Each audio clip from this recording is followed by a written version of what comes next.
What happens when someone close to you hurts or disappoints you? What happens if all the things you have worked so hard for suddenly goes up in smoke?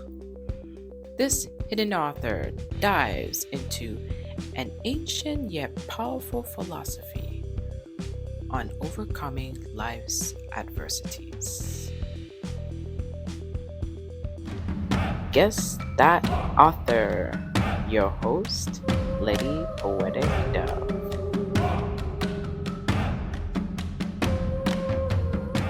Story time. There was a man named De La Soul who owned a beautiful dog named Oscarella. De La Soul and Oscarella lived in a mobile home near a beautiful, quiet lake. De La Soul owned his mobile home, but he did not own the land the home sits on. De La Soul never had to worry about leasing the land because the owner of the land was kind and gave De La Soul a discount on leasing the land. However, the landowner passed away and another took over. His name is Mr. Callus, and he wants to see De La Soul suffer. Mr. Callus' true joy in life is to see people suffering and inflict as much suffering as possible without landing him in jail. Wait a minute. Does this sound familiar? Anyways, Mr. Callus devised a plan to get rid of De La Soul and his dog Oscarella by increasing the rent of the land by 1,000% and going to the town council to outlaw owning mobile homes, essentially making De La Soul and Oscarella homeless. After De La Soul and Oscarella had been evicted and the mobile home destroyed, Mr. Callus was walking in town late one night and hears laughter. It turns out that the laughter was coming from De La Soul. De La Soul and Oscarella was sitting by the bench stargazing as Oscarella was licking his cheek. This made Mr. Callus angry, so he went to the town council again and was able to lobby for there to be no benches in town. That didn't work as Mr. Callus was expecting, because the following day, De La Soul and Oscarella were still stargazing, but this time they were sitting on the ground enjoying the cosmos. Mr. Callus became furious and decided to get rid of Oscarella the dog. Surely, he thought to himself, this would make De La Soul sad. So guess where Mr. Callus went again? Back to the town council, and was successful in lobbying for a dog license, and the fee for the dog license was so egregious that De La Soul could no longer afford to keep Oscarella. So now, Mr. Callus would be sure to see De La Soul sad, angry even. After all, he kicked him off his land, outlawed his mobile home, removed all the benches in town, and had Oscarella taken away. Mr. Callus returned to town, itching to see De La Soul's response. But once again, Mr. Callus sees De La Soul sitting in the grass, peacefully stargazing. Mr. Callus couldn't take it anymore.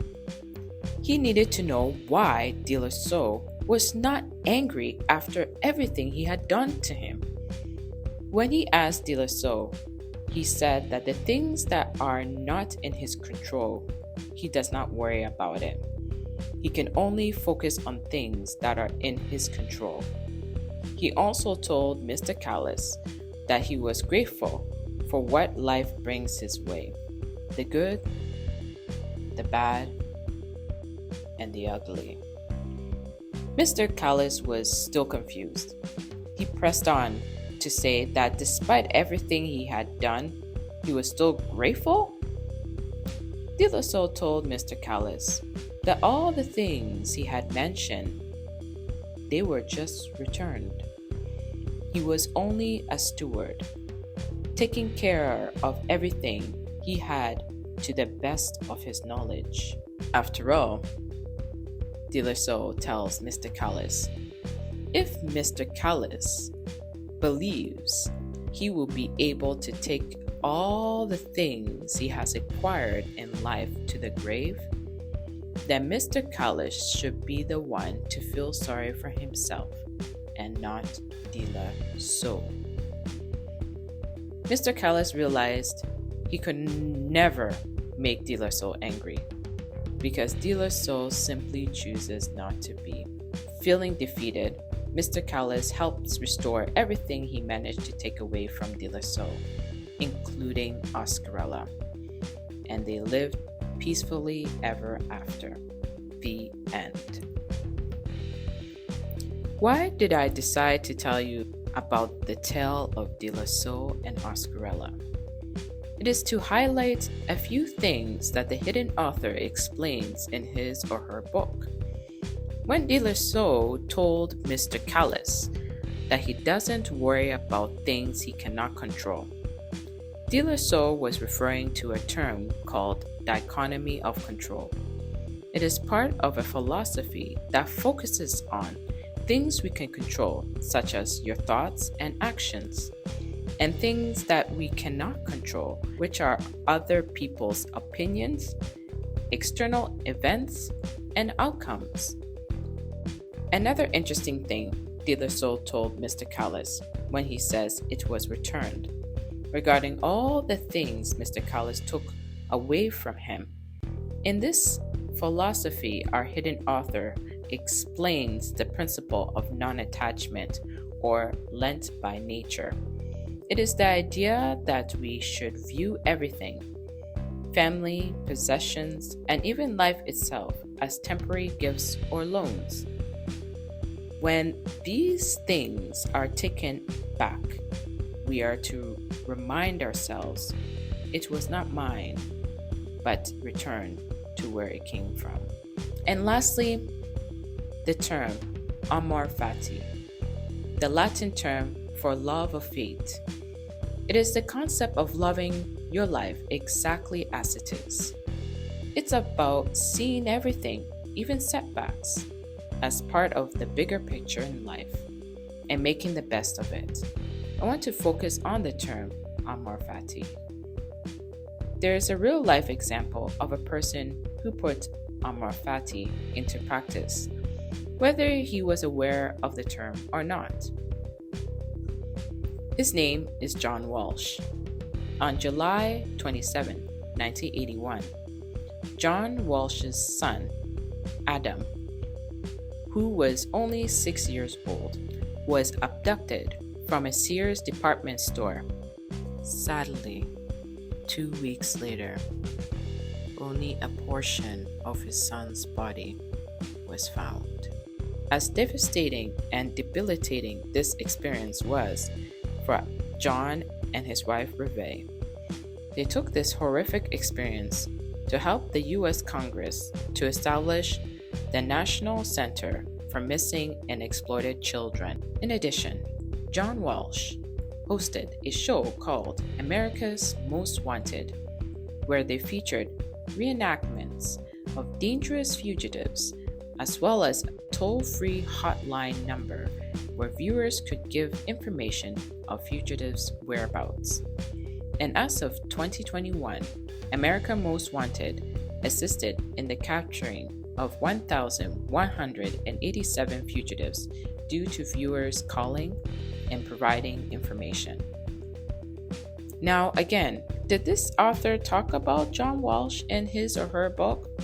No, but I told you his story to illustrate the power of this ancient philosophy that our hidden author is betraying. Despite the murder of his son, John felt compelled to help other parents.